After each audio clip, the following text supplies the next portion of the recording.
Welcome back. Let's talk about those CSM8 minutes a little more closely than we did before. I promised that I would go through them, and I went over them more thoroughly than I did before. 76 pages, though. First, let's get something straight. Eve is changing. Whether or not you agree with that or not is a completely different issue, but they've said that we're going on a path that you can't go back from. Eve is changing. You may not agree with those changes, but just like anything else, it's changing. People evolve, they grow up. In life, you go through different things, technology advances. So it makes no sense that everything around Eve is changing, but Eve wouldn't. So people that are thinking that it's an unrealistic, unfair expectation. It's not going to stay the same game that it was 10 years ago. It can't and thrive.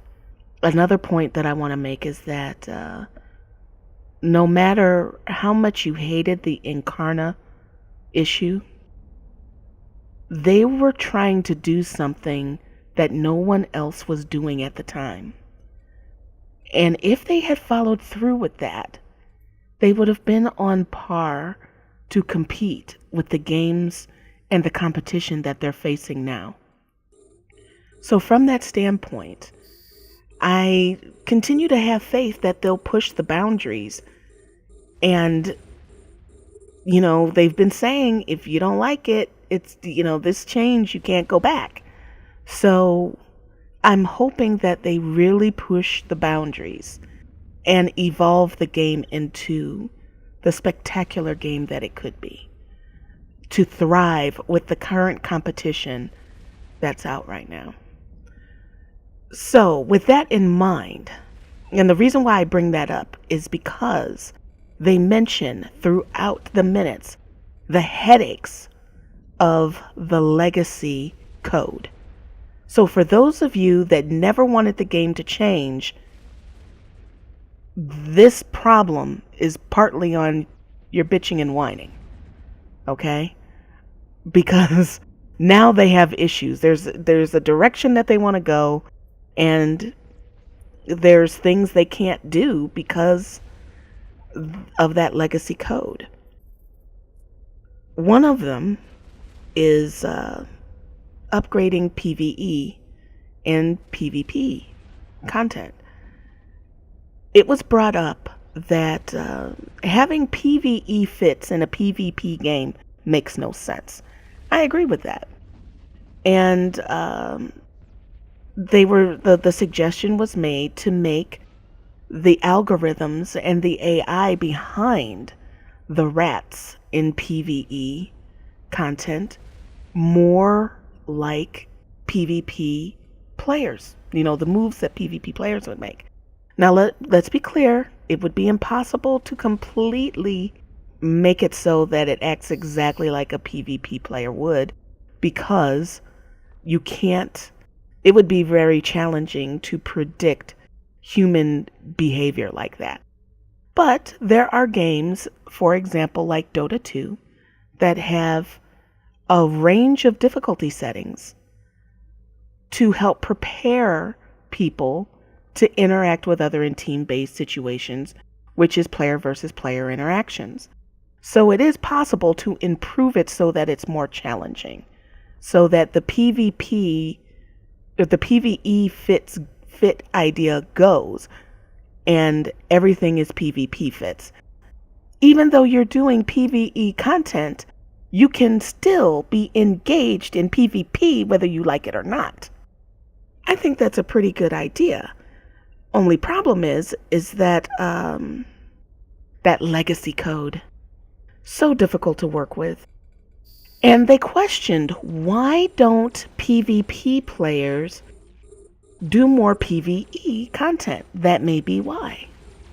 Because of the different fits, because of the different ships required. And it's not the same. It's a scripted event versus a more challenging event. But then again, a lot of the PvP in this game is ganking, which is not really PvP. It's fighting against somebody that can't fight back. That's like punching babies.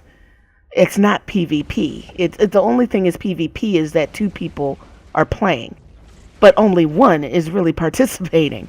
True PvP games like World of Tanks, War Thunder, League of Legends, Dota 2, StarCraft, they pit you up against people, or try to, of equal skill. May the best person win. That would be great if CCP would add something like that to EVE, because for me, I play different games. I don't have the time, let me rephrase this, even if I did have the time to invest in searching for a fight, then fighting, then if I lose a ship, going back to the station, refitting it, and all of that, it's too time consuming. That's not fun to me.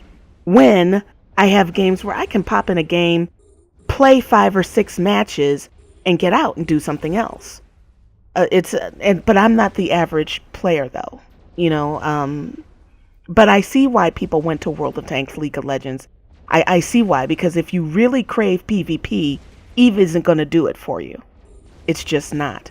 So it would be nice if they had some sort of matchmaking thing where people that want to actually pit themselves up against someone of equal skill, similar ships, etc., could actually do that. And it being a sandbox, the people that don't want to participate can shut the fuck up and do something else. And the people that want to participate could do that.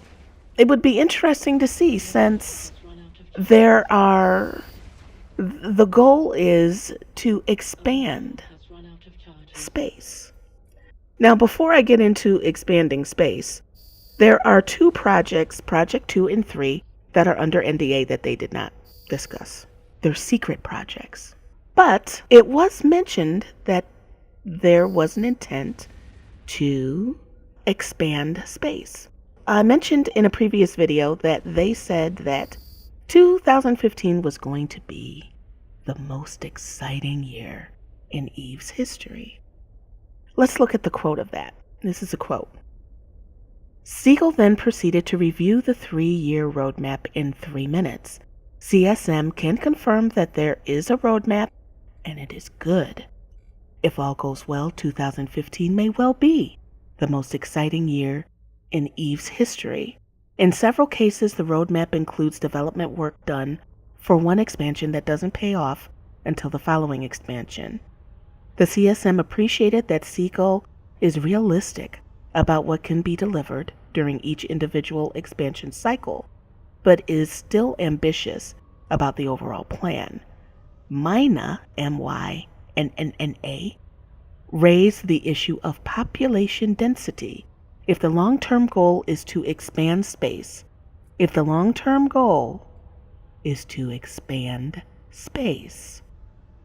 without lots of people flying spaceships in space, things will get lonely.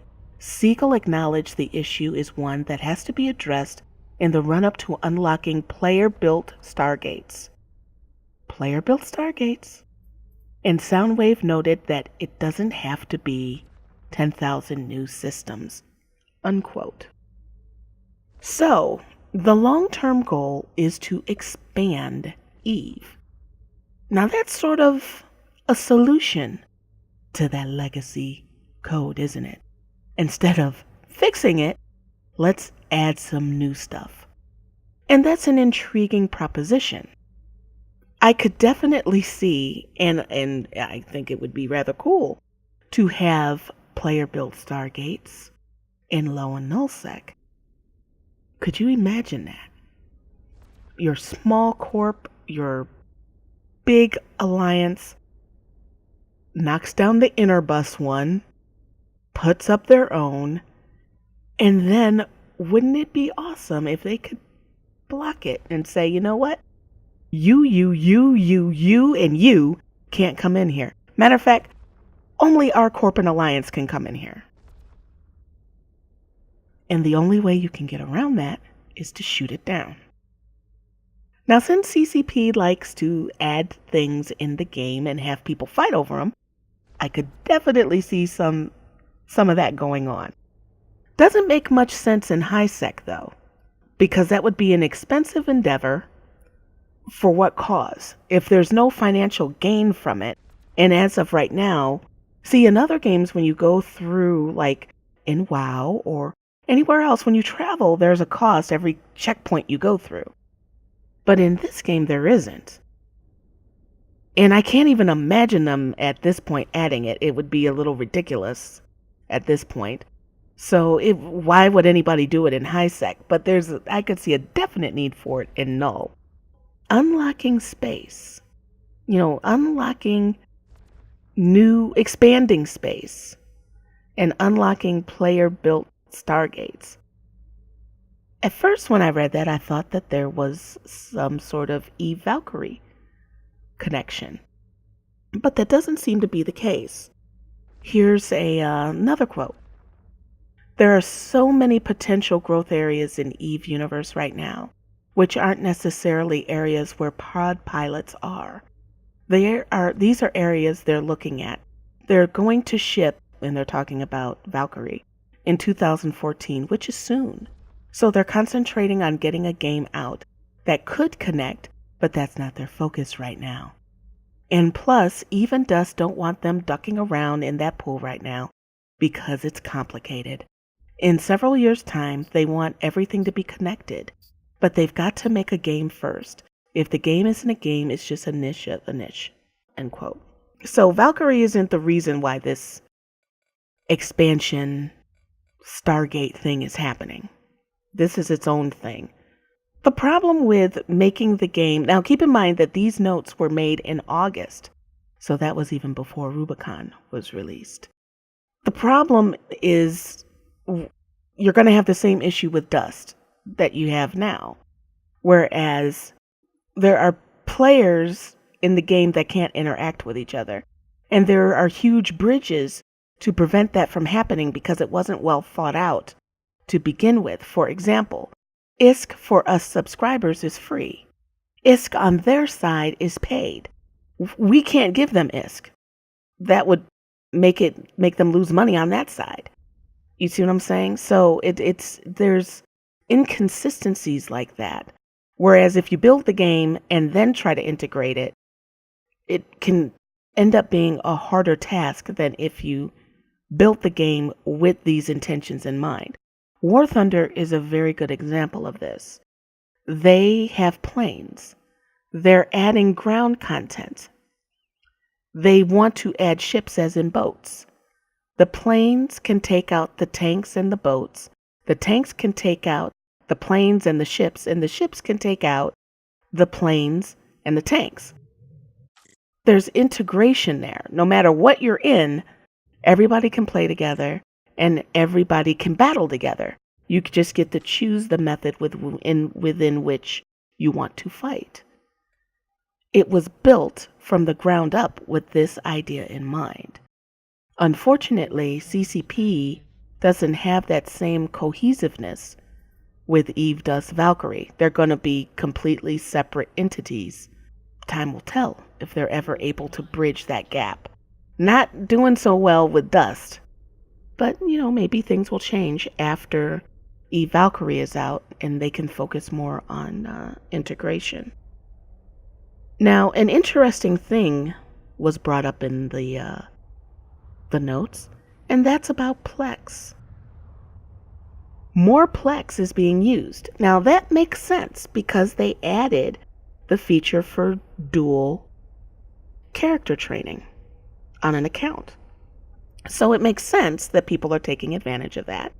And they said that Plex is on a steady incline. Keep in mind, this was back in August, and there was some intervention by CCP on the price of Plex, and they were in August satisfied with it. The inflation was at a gradual pace. Now, what's interesting about this is while Plex went up character training went up, what didn't go up was character movement from account to account. With dual training, you can use a Plex to train a second character on an account.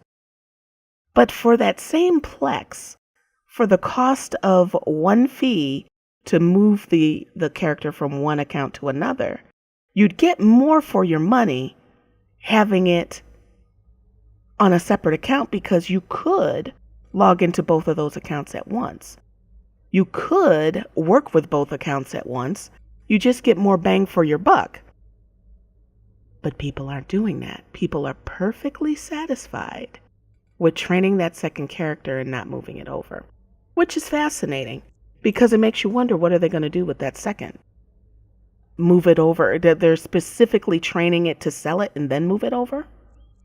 That could possibly be. And then you could let it lapse for, however you want, and don't have to worry about, account management or anything like that.